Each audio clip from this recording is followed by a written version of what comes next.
Praise the Lord hallelujah नुआ वर्षर समस्त को आबा असेंबली तरफ शुभेच्छा जनाए आज आम समस्ते अनेक खुशी मु खुशी प्रभु आमको ये सुंदर सुजोग देले ए नुआ वर्ष देखिया happy new year 2025 to all of you आम ईश्वर महिमा हो प्रभु को अशेष धन्यवाद दिए जे से आज मते ए नुआ वर्ष देखा देइचंती आपण मानकर प्रार्थना समस्त प्रति प्रभुंकर दया अनुग्रह निमंते आज नुआ वर्ष रे आमे समस्त को शुभेच्छा जणाइबा संगे संगे पिता परमेश्वर को अशेष धन्यवाद दउछु अनेक ए नुआ वर्ष देखा हुए तो चाहिए किंतु आज से माने ए जगत रे नाहंती प्रभुंकर अनुग्रह जोगु आज आमे समस्ते ए नुआ वर्ष देखा पारुछु प्रेज द लॉर्ड हालेलुया आउ मो आबा असेंबली को मध्य धन्यवाद दिए जे आज से माने मते ए सुंदर सुजोग देइचंदी प्रभु को वाक्य ए नुआ वर्ष रे परिवेशन करिया पई प्रभु आबा असेंबली को मध्य ए नुआ वर्ष रे अनेक आशीर्वाद करंतु आ तांकर ए चैनल माध्यम रे अनेक लोक आउरी प्रभु को जानंतु प्रभु को निकटवर्ती होंतु प्रभु को आशीर्वाद पांतु आउ आबा असेंबली रो जेते जण कार्यकारी अछंती समस्त को प्रभु अशेष आशीर्वाद करंतु आज ए नुआ वर्ष रे हुए तो अनेक जण अनेक प्रमिस सभा प्रतिज्ञा करिथिबे किंतु धीरे धीरे जेतेबेले नुआ वर्ष आगु को बढ़ी थाए सेही प्रतिज्ञा गुडी को धीरे धीरे आमे भूली जाऊ ता आमे पुराना जेतेबेले हेई जाय वर्षटी आमे प्रायतः सब भूली जाई थाऊ आ ताको आमे प्रमिस रे रखि पार न थाऊ किंतु आम पवित्र बाइबल आमको मार्गदर्शन करिथाए जदि आमे पवित्र बाइबल ऊपर विश्वास करू आम प्रभु यीशु को ऊपर विश्वास करू परमात्मा परमेश्वर को ऊपर विश्वास रखू ताले आमे जेते प्रतिज्ञा भी करिवु तांकर सहाय्य मागिबु सेगुडा को आमे ठीक भाबरे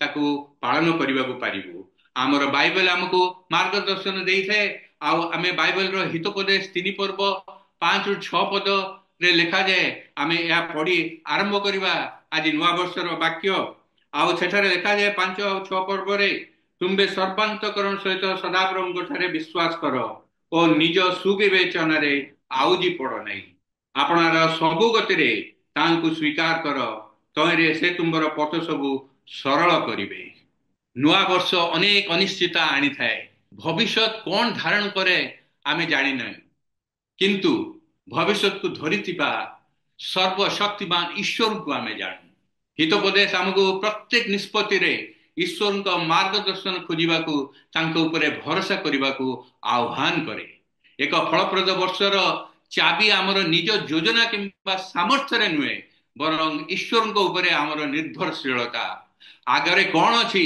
आमे हुए तो जानी नहु किंतु आमे विश्वास कर जे ईश्वर आमको आगे नेबे जदि आमे तांको समस्त मार्ग रे स्वीकार करू आपणकर विश्वास वर्ष सारा आपणकर मार्गदर्शक हेउ द्वितीय रे नुआ वर्ष हेउची उद्देश्य सहित बंचिबार समय एफिसियो पुस्तक 5 पर्व 15 और 16 पद रे लिखा जाए अटे अज्ञान परि न होई ज्ञानी परि निज निज आचरण संबंध रे विशेष सावधान हुओ पुणी सुजोग रो सद्व्यवहार करो कारण काल मंद अटे आमर समय प्रतिभा एवं संबल तांको गौरव पाए व्यवहृत हेबा उचित आसंतु ए वर्ष को नष्ट करिवा नहीं किंतु ईश्वर को इच्छा अनुଯାयी बंचिबा पई प्रत्येक मुहूर्त को अधिक उपयोग करिवा आसंतु आम पवित्र बाइबल रे प्रभु यीशु जो विषय सब हमको जणाइचंती ताहा उपरे आमे विश्वास करिवा आ सेही अनुसार ए नूतन वर्षटी काटिबा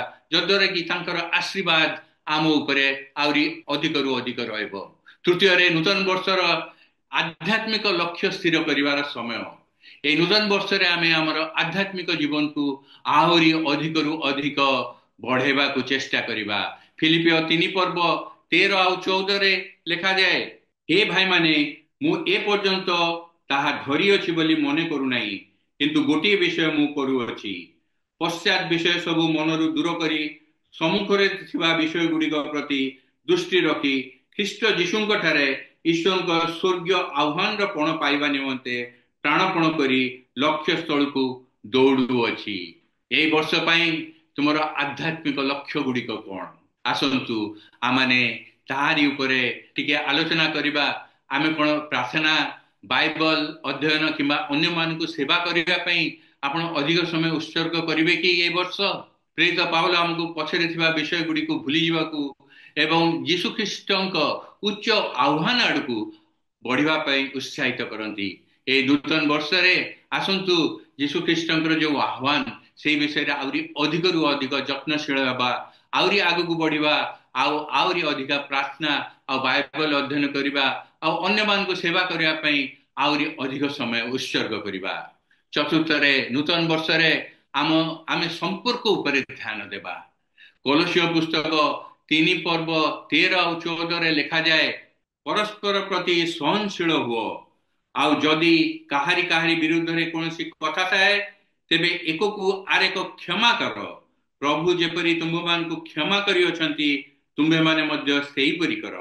ଆଉ ଏ ସମସ୍ତ ଉପରେ ପ୍ରେମକୁ ପରିଧାନ କର, ଏହା ସିଦ୍ଧ ଅବସ୍ଥାର ବନ୍ଧନ ସ୍ୱରୂପ। ଖ୍ରୀଷ୍ଟିଆନ ଜୀବନର ଏକ ଗୁରୁତ୍ୱପୂର୍ଣ୍ଣ ଦିଗ ହେଉଛି ଅନ୍ୟମାନଙ୍କ ସହିତ ଆମର ସମ୍ପର୍କ।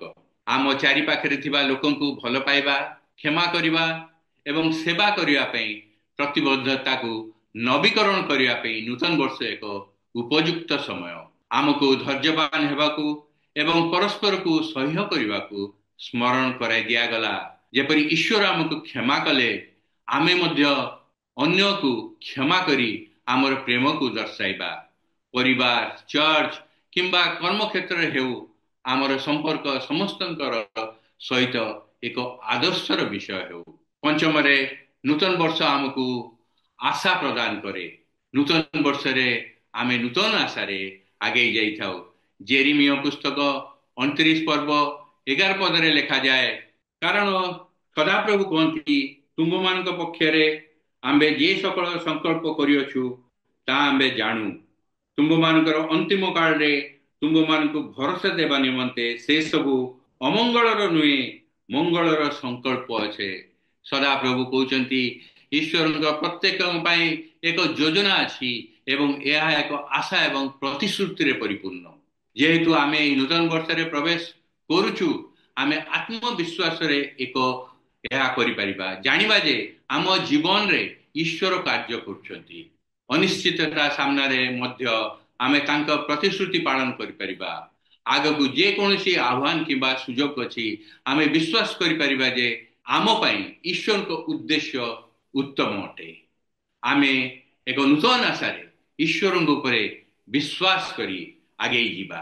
ଯେହେତୁ ଆମେ ଏକ ନୂତନ ବର୍ଷର ଦ୍ୱାରରେ ଠିଆ ହୋଇଛୁ, ଆସନ୍ତୁ ଈଶ୍ୱରଙ୍କ ଉପରେ ବିଶ୍ୱାସ କରିବା, ଉଦ୍ଦେଶ୍ୟ ସହିତ ବଞ୍ଚିବା, ତାଙ୍କ ମାର୍ଗଦର୍ଶନ ଖୋଜିବା ଏବଂ ସେ ପ୍ରଦାନ କରୁଥିବା ନୂତନ ଆରମ୍ଭକୁ ଗ୍ରହଣ କରିବା। ଆସନ୍ତୁ ମନେ ରଖିବା, ଆଧ୍ୟାତ୍ମିକ ଲକ୍ଷ୍ୟ ସ୍ଥିର କରିବା, ଆମର ସମ୍ପର୍କ ଉପରେ ଧ୍ୟାନ ଦେବା ଏବଂ ପ୍ରତ୍ୟେକ ଦିନ ଆଶା ସହିତ ବଞ୍ଚିବା। ଜାଣିବା ଯେ ବିଗତ ବର୍ଷ ମଧ୍ୟରେ ଆମକୁ ଆଣିଥିବା ଈଶ୍ୱର ଆମକୁ ଆଗାମୀ ଦିନରେ ଆଗେଇ ନେବା ପାଇଁ ବିଶ୍ୱସ୍ତ ଅଟନ୍ତି। ଏହି ନୂତନ ଅଭିବୃଦ୍ଧି ଈଶ୍ୱରଙ୍କ ସହିତ ଗଭୀର ନିବିଡ଼ତା ଏବଂ ଅନ୍ୟମାନଙ୍କ ପ୍ରତି ବିଶ୍ୱସ୍ତତା ସେବାରେ ହେଉ।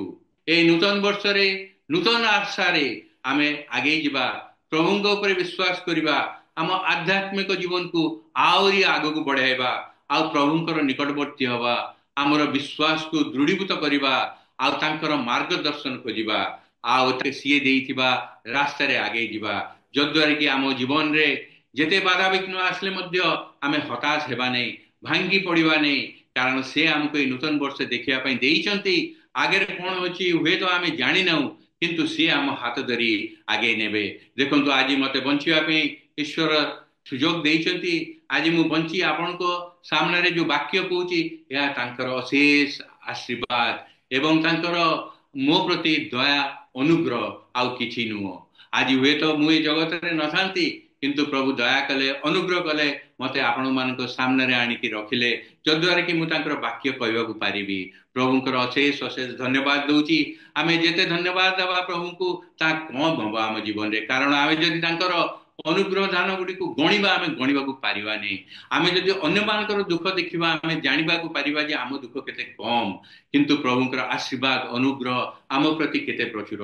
ଆସନ୍ତୁ ନୂତନ ବର୍ଷରେ ଆମେ ଏହା କରିବା, ପ୍ରଭୁଙ୍କୁ ଯେତେ ଧନ୍ୟବାଦ ଦେବା କଥା ଦେବା, ଆଉ ତାଙ୍କର ଆଶୀର୍ବାଦ ଅନୁଗ୍ରହ ଭିକ୍ଷା କରିବା, से जेपरी आमर हाथ धरी आमको पढ़ाई नेबे से निवेदन तांको निकट रे करिबा।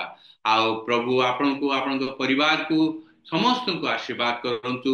आउ जो मानकर शरीर असुस्थ अछि सेमान को प्रभु दया करंतु, अनुग्रह करंतु, तांकर सुस्थतार हस्त रखंतु आ सुस्थता प्रदान करंतु। आमर प्रेममय प्रभु यीशु ख्रीष्ट को आमे जानिबा को पारिचु, सेति पई तांको धन्यवाद देबा। आउ तांकर अनुग्रह भिक्षा करी आमे नूतन वर्ष को तांको सहित आगे गले जेते झड़ झंझा भय आसुना कहीं सबू आमे पार हवा को पारिबा, कौनसी असुविधा हब नहीं। मो जीवन रे मध्य अनेक बाधा विघ्न आसीची, अनेक विपद मध्य दे गति करची, किंतु प्रभु विश्वस्त प्रभु आश्चर्य भाव रे कड़े नहीं आ मते आज ये दिन देखा देइचंती।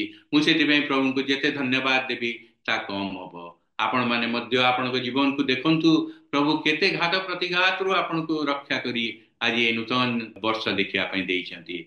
नुआ वर्षर अभिनंदन जणाइबा समय रे मोर आपण मान को समस्त को एई गोटे अनुरोध, आपण जदि विपथगामी होइछंती, कोनोसी एपरि पापपूर्ण जीवन काटुचंती, आपण सेठरु फेरी आसंतु, से अनंत जीवन रो अधिकार पांतु। आपण आ प्रभु को निकट रे आपण विश्वास करी प्रार्थना करंतु। आपण जदि पारुनांती, आम प्रभु यीशु ख्रीष्ट महान, से आपण को सहाय्य करिवे, आ से विपद रु आपण को दूरेई नेबे, से आपण को से आशीर्वाद करिवे, आपण को एक सुंदर जीवन काटिया पे देबे।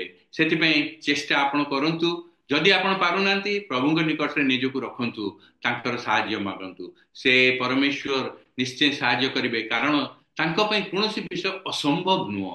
आपण को हेतु से विषय असंभव लागुथिवो, मु कोन एपरि करिबा को पारिबी ना, मु पारिबी नाही कि मु पारि नाही।